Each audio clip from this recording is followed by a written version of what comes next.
Hi, my name is Pamela Fuselli, and I'm the host of Popping the Bubble Wrap.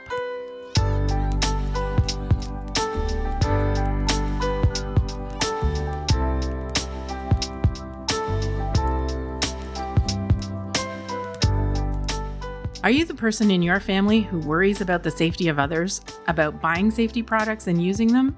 Are you yelling, "Yes, that's me"? Then this is the podcast for you. Raising a child or children can be a hair-raising undertaking, and keeping them safe is your priority. Parachute's Popping the Bubble Wrap podcast explores what you really need to think about and provides easy tips on prevention strategies. No bubble wrap here, though. Let's not kid ourselves. Parenting is exhausting. You need to find your moments of peace and quiet where you can get them. Usually that's when your child or children are sleeping. But for this time to actually be peaceful, we need to know our kids are going to be safe while they're snoozing. Today, we're going to talk about what types of products are out there that can keep our kids safe during sleep and what might be more risky than beneficial. Today, I have parents Erica Stone and Scott Beaudin joining me, as well as our expert, Dr. Daniel Rosenfield, Pediatric Emergency Physician in Toronto and specialist in child injury prevention. Welcome, everyone. Thank you. Erica and Scott, first, tell me about your downtime if you get any. Do you find that time that your kids are asleep is a time for you to relax or at least do something for yourself? Erica, maybe I'll start with you.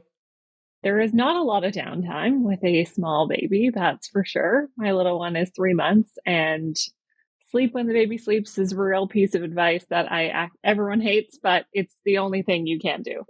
So definitely tiring, but I get it in when I can.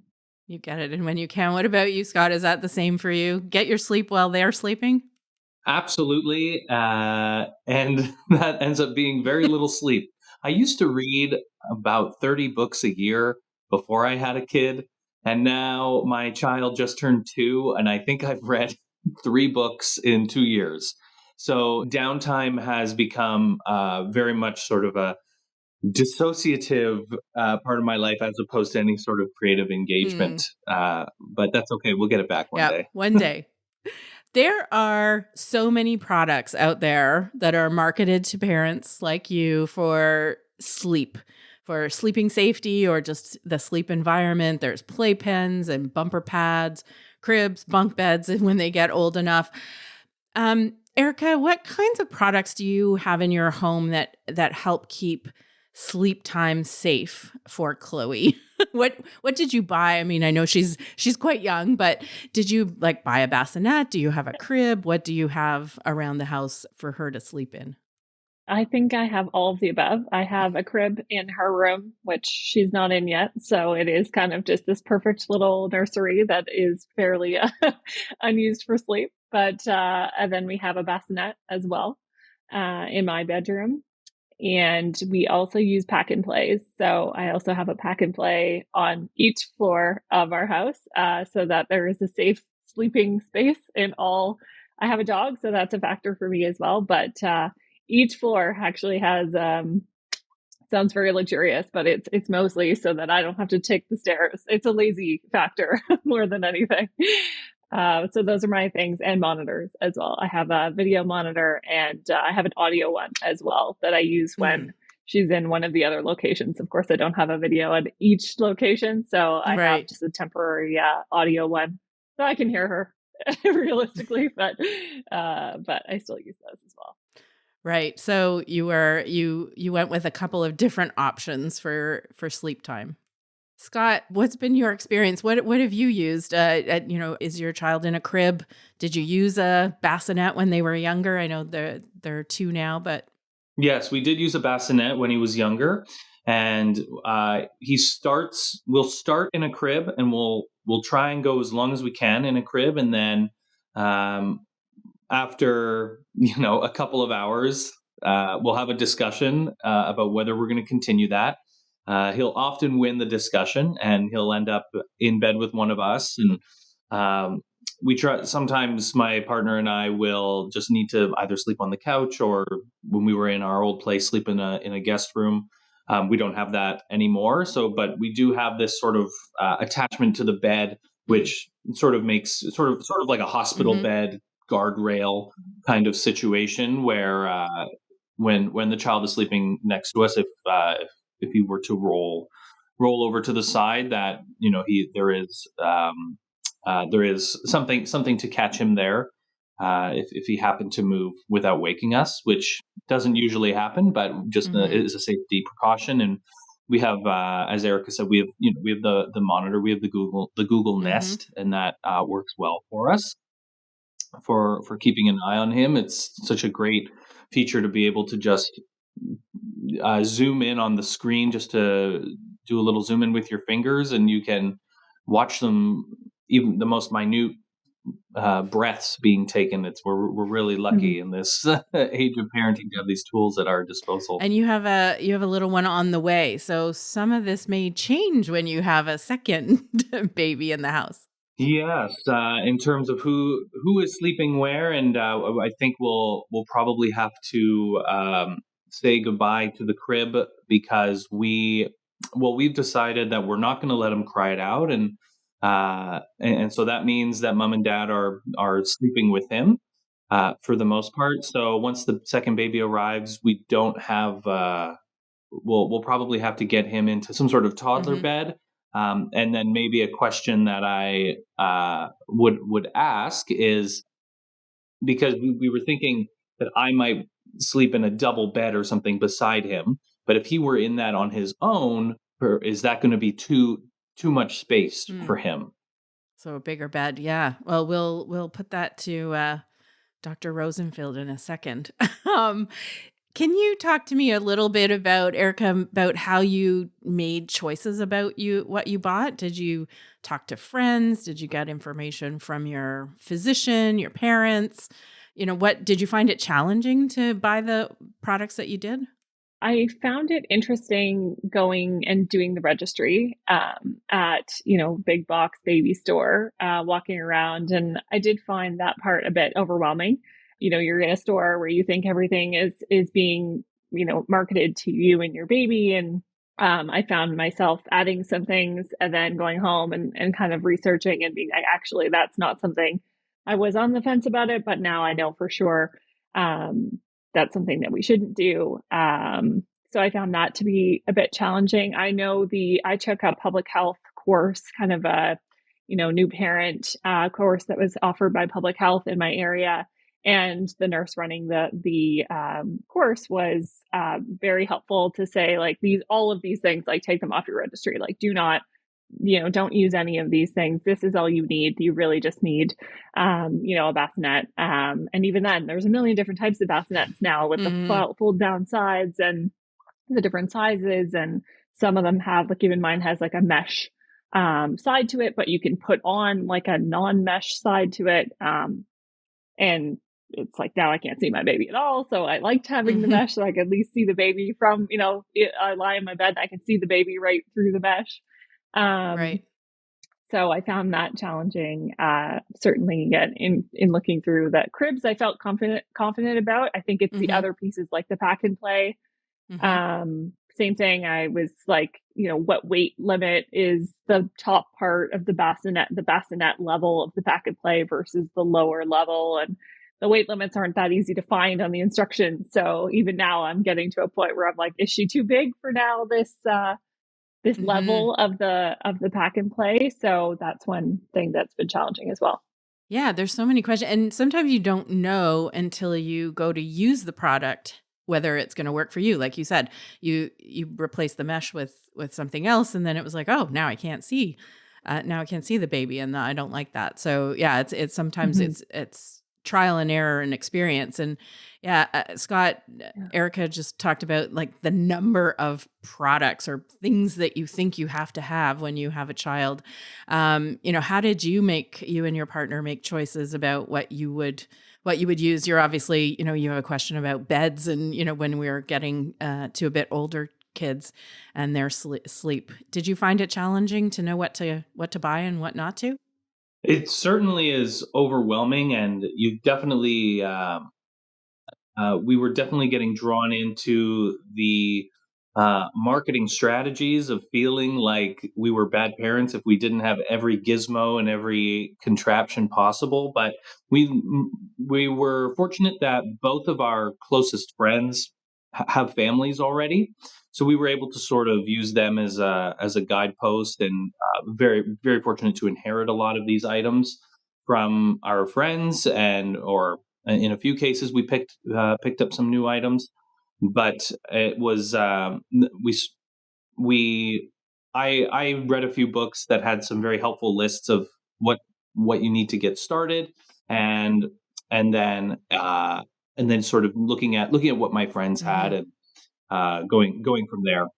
Dr. Rosenfield, Daniel, can you tell us about some of the sleep products on the market that maybe claim to be safe but are actually more risky, or comment on, what you've heard Scott and Erica talking about? There's so many products out there. Do we really need all of them? Yes, so they're all great questions. So the first thing, full disclosure, I am also a pretty new-ish parent myself. I have a 2-year-old and a 5-year-old, so I'm not particularly far removed from all of these pressures, and I know firsthand that sleep for both parent and baby is the only thing on your mind when you're not getting any. So I can absolutely empathize to the new parents out there, or not even that new, who aren't getting very much sleep. It's absolutely essential for your own personal care, babies, and the whole family unit. So all of this rings very kind of close to me and my family's lived experience. So the first thoughts I would say are.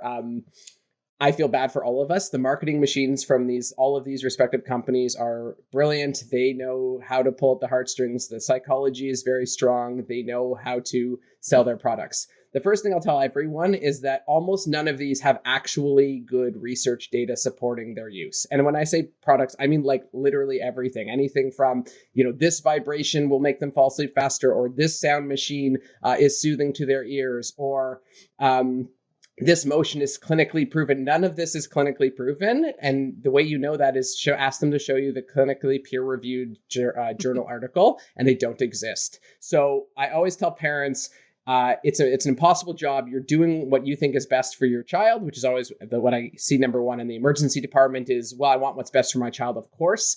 And so, of course, when you're sleep deprived and you're disinhibited, and it's so easy to buy things nowadays online, you're going to do that if you think there's even a 1% chance of improving your sleep. So I always try and say, be generous with yourself.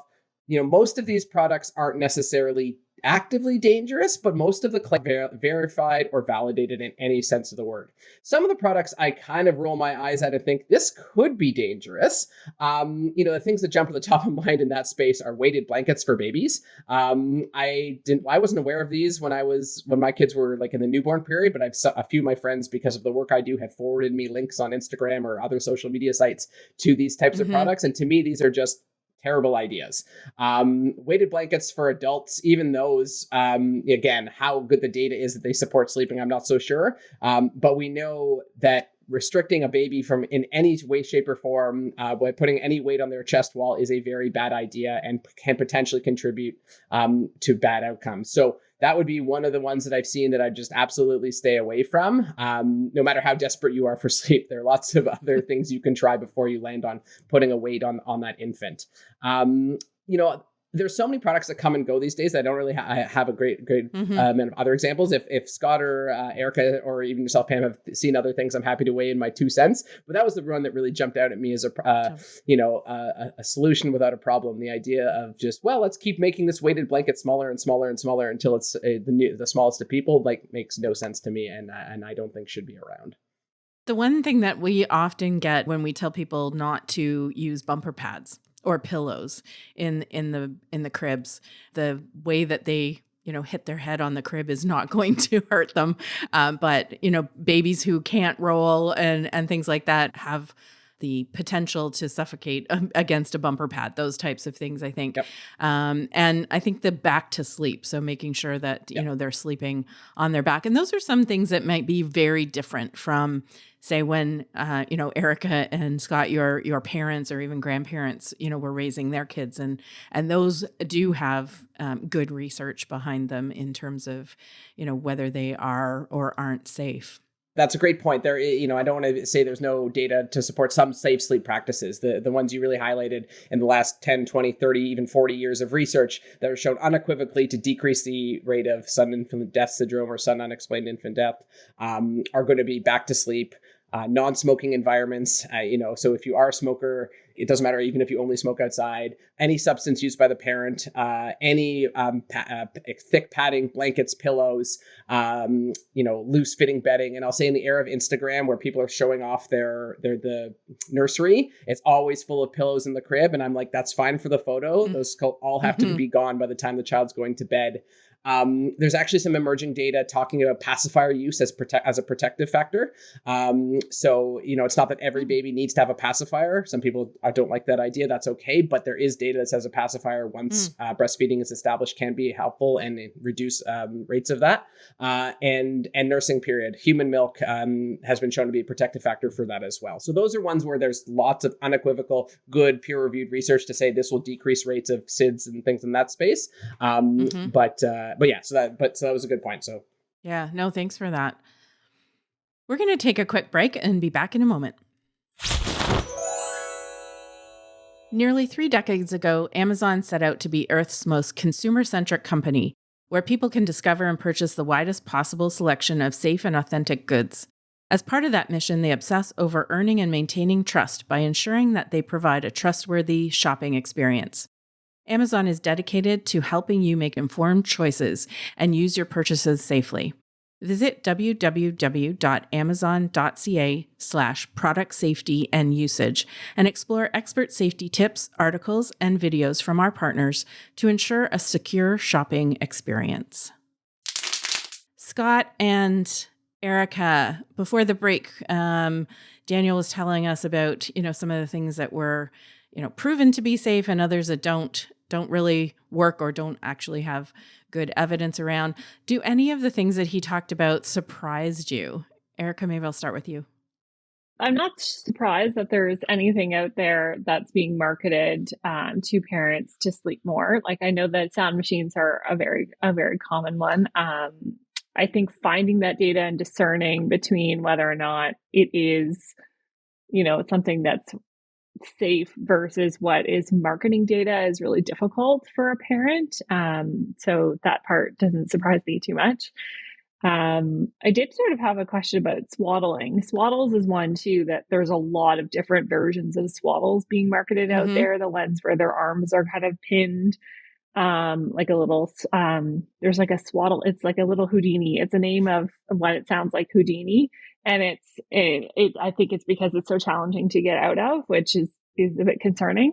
So swaddles, I think, is another topic that I find kind of gray.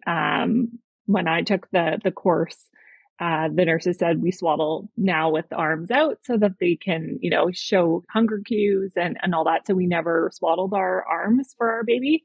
But in the hospital, they did swaddle our baby with the arms. So then that was a bit confusing. And my baby rolled on her side quite a lot in the first week and 2 weeks. And I was shocked. I was horrified. I was like, oh my gosh, she's already on her side. Like, that's terrifying. And then I was like, maybe we shouldn't swaddle her at all. So I was in sleep sacks very young. So that was another piece as well, where I was like, can I be in a sleep sack this young and safely? So I know it's a question and all sorts of things, but I think swaddles is a huge topic in sleep. And especially with new ones coming out on the market. Yeah, maybe Daniel, do you want to answer that question or comment? Yeah. Absolutely. So it's a great question. And if that one's one of I'll say evolving thought. So the first thing in the hospital context, typically they'll swaddle because the babies are typically, especially if they're in the NICU, I'm not speaking to your baby specifically, but they're monitored. So it's very different from that context. Yeah. And a lot of people, so that makes sense. Yeah. Okay. So that makes sense. They're on oxygen monitoring. So that's much safer in hospital settings. And we could talk afterwards about the marketing devices for home, which we do not recommend for oxygen saturation monitoring for a variety of reasons. So the answer about the sleep sacks is that they're actually now, they're not explicitly recommended, but they're a good option if you're looking to keep your child, comfortable, warm, and have a blanket without having a blanket. Especially the ones, and most of them are with arms out. They either have sleeves or are sleeveless. But the thinking over the past decade or so is to move towards away from swaddling like the baby burritos that you see in the hospital, and towards letting babies have their arms free. And just because of exactly the way your baby was described, Eric, they roll pretty early. And certainly if you roll and can't move your arms and can't move back to where you started, that is a potential suffocation risk, in addition to the swaddles becoming looser and then becoming just a loose blanket. I think one thing about, childhood development, especially for those who have really young ones and are just learning, and as you are, Erica, because your baby said it's 3 months, every day at that age is a different skill, and they don't run by a specific clock. Every baby is going to be doing different things at different times. And so if you assume, they don't roll till 3 months, and you put them in, the Houdini straitjacket, and they roll at 2 months because that's what your baby does, that's going to be a problem. So I am a general fan of explaining that we don't know which baby is going to do what at what point, and so we should just have generically safe principles for all of them. So with that in mind, unweighted, regular sleep sacks, more than acceptable. Not to do swaddling. The other thing that we used to do, and again, you probably see in the NICU, is hats. We don't recommend hats anymore. Again, one of the factors that weighs into in the research in sudden infant death is the baby overheating. And so putting a hat on a baby who's already in a warm room, who's already bundled, or wearing a sleep sack is unnecessary. So that's just one of the things I've seen a lot of, and that there's some new literature and new recommendations advising against it. So that's it's always worth bringing up. Thanks, Daniel. Scott, did anything that we've talked about so far, did anything surprise you, or do you have any questions that have come up with the things you listen to?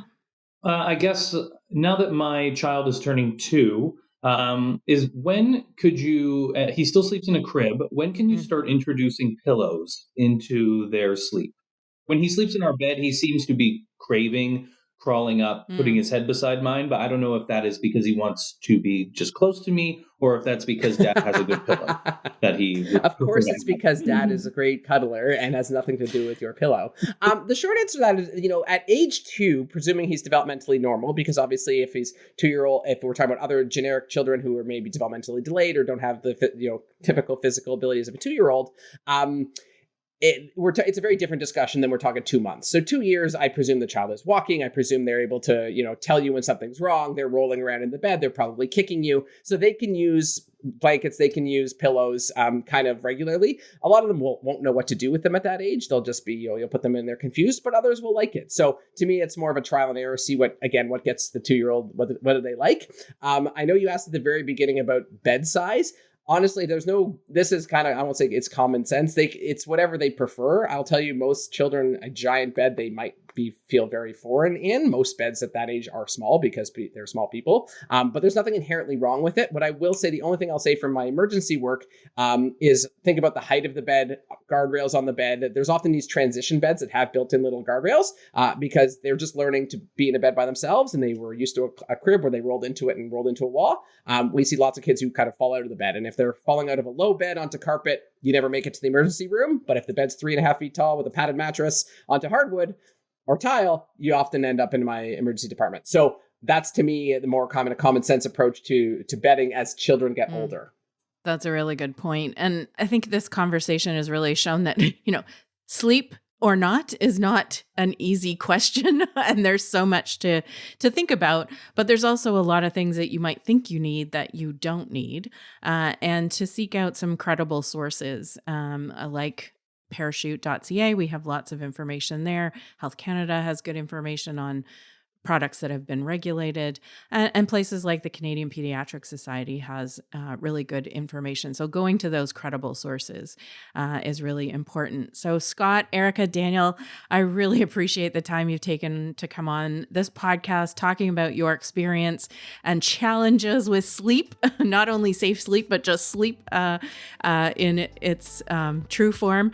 And to end the podcast, I just want to wish you and your child more sleep time. Thanks so much. Thanks so much, Pat. Thank you. Thank you very much.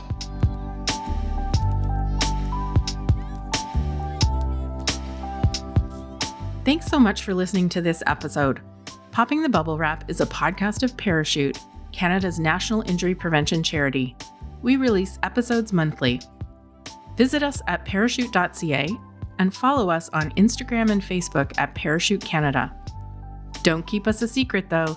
Help other parents find this podcast by sharing the link to Popping the Bubble Wrap and taking a second to submit a review. It really does help. Popping the Bubble Wrap is produced by Story Studio Network.